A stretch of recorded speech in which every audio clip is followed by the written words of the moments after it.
श्री स्वामी समर्थ तुम्हा सर्वांचे आपल्या यूट्यूब चॅनलवरती मी अगदी मनापासून स्वागत करते। तुमच्या मनातील सर्व चांगल्या इच्छा स्वामी महाराज पूर्ण करोत हीच स्वामींच्या चरणी प्रार्थना करते आणि आजच्या व्हिडिओला सुरुवात करते। आजच्या व्हिडिओमध्ये आपण पाहणार आहोत ते म्हणजे लवकरच श्रावण महिन्याला सुरुवात होणार आहे आणि हा महिना सुरू होण्या अगोदरच काही वस्तू या खरेदी करून आपल्याला घरामध्ये आणायच्या आहेत, ज्यामुळे तुम्ही श्रावणामध्ये महादेवांची पूजा करू शकता, तसेच महादेवांची उपासना करू शकता। श्रावण महिन्यामध्ये आपण महादेवांची उपासना करतो, त्याचे फळ जे आहे तर ते आपल्याला निश्चितपणे मिळत असते आणि आपल्या ज्या काही कठीणातील कठीण इच्छा आहेत तर त्या सुद्धा पूर्ण होत असतात। श्रावण महिना म्हणजे शिवभक्तीचा महिना मानला जातो आणि या श्रावण महिन्यातील सोमवार जे आहेत तर यांना आपल्या हिंदू धर्मामध्ये विशेष असे महत्त्व आहे। या श्रावण महिन्यामध्ये शंकराची उपासना केली जाते, उपवास व्रत केले जातात। आता यावर्षी श्रावण महिना जो आहे तर तो 4 ऐवजी 5 सोमवार आहेत, कारण जी अमावस्या आहे आषाढी अमावस्या जी आहे तर ती रविवारी आहे आणि लगेचच 5 ऑगस्टला श्रावण महिन्याची सुरुवात होणार आहे। त्यामुळे आपल्याला 5 श्रावणी सोमवार हे शिवांची उपासना करण्यासाठी मिळणार आहेत।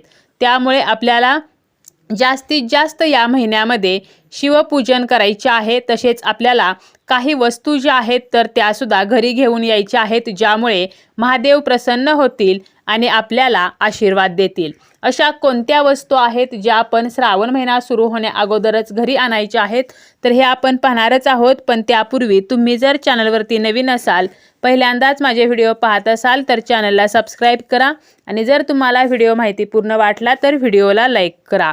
चला तर मग आपण मुख्य विषयाला सुरुवात करूया। पहिली वस्तू आहे ती म्हणजे शिवलिंग। अजूनही जर तुमच्याकडे शिवलिंग नसेल तर तुम्ही श्रावण महिना सुरू होण्या अगोदरच शिवलिंग घरी आणू शकता। शिवलिंगाची नियमित जर आपण पूजा केली तर आपल्याला शिवांचा आशीर्वाद मिळतो।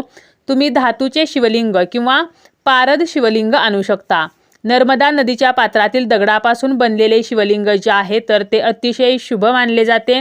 शिवलिंग खरेदी करताना आपल्याला त्यासोबत शंकरांच्या कुटुंबाचा फोटो सुद्धा घ्यायचा आहे, म्हणजे ज्या फोटोमध्ये महादेव, पार्वती, गणपती, कार्तिकेय तर असे आहेत तर हा जो फोटो आहे तर तो सुद्धा आपल्याला खरेदी करायचा आहे।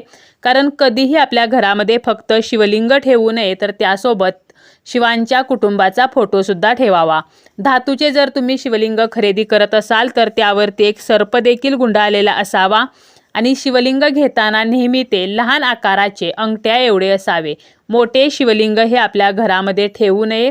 शिवलिंगातून प्रत्येक वेळी ऊर्जेचा प्रवाह सुरू असतो, त्यामुळे आपण जर शिवलिंग खरेदी करून श्रावण महिन्यामध्ये आपण जर शिवांची पूजा केली तर त्यांचे आशीर्वाद आपल्याला मिळतात आणि आपल्या कठीण इच्छा ज्या आहेत तर त्या पूर्ण होतात। त्यामुळे अजूनही तुमच्याकडे शिवलिंग नसेल तर ते तुम्ही तुमच्या घरी खरेदी करून आणू शकता। यानंतर आहे ते म्हणजे रुद्राक्षाची माळ किंवा पंचमुखी रुद्राक्ष। रुद्राक्षाच्या माळेने आपण शिवांचा जप करणे हे अत्यंत शुभ मानले जाते। रुद्राक्ष हे भगवान शंकरांचे एक रूप आहे।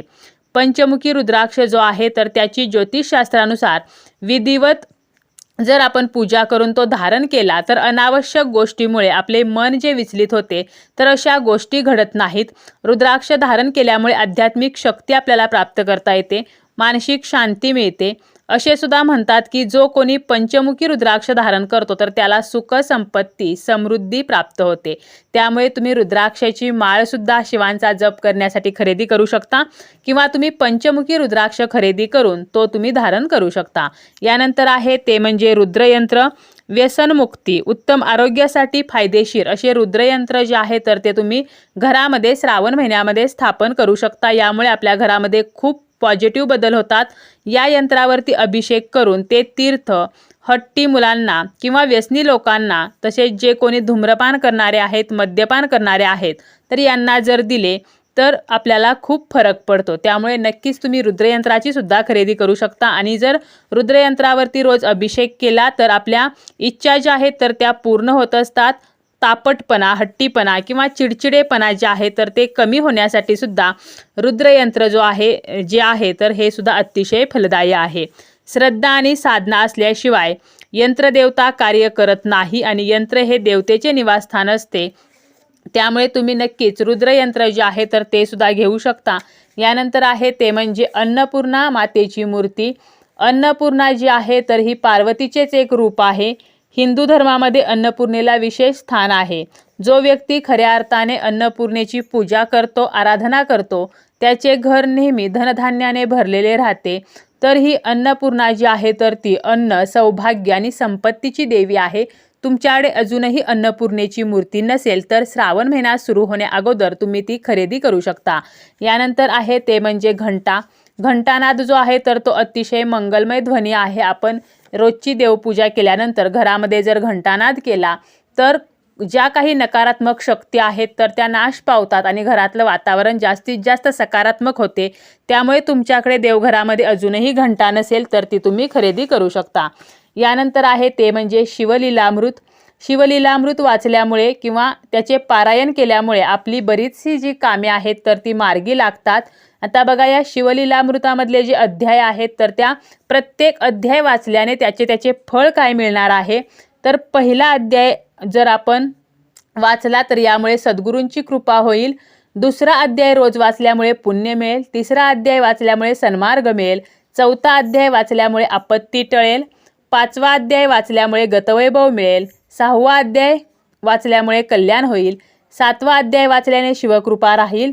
आठवा अध्याय जर आपण रोज श्रावणामध्ये वाचला तर संकटातून सुटका होईल। नववा अध्याय वाचल्याने उद्धार होईल। दहावा अध्याय जो आहे तर तो सौभाग्य प्राप्तीसाठी आहे। 11वा अध्याय जो आहे तर तो जर वाचला तर शिवलोक प्राप्ती होते। 12वा अध्याय वाचल्यामुळे बाहेरची बाधा होत नाही आणि 13वा अध्याय वाचल्याने आपली जी काही कामे आहेत तर ती यशस्वी होतात। 14वा अध्याय वाचल्यामुळे विद्या प्राप्त होते, शिवांचा आशीर्वाद मिळतो।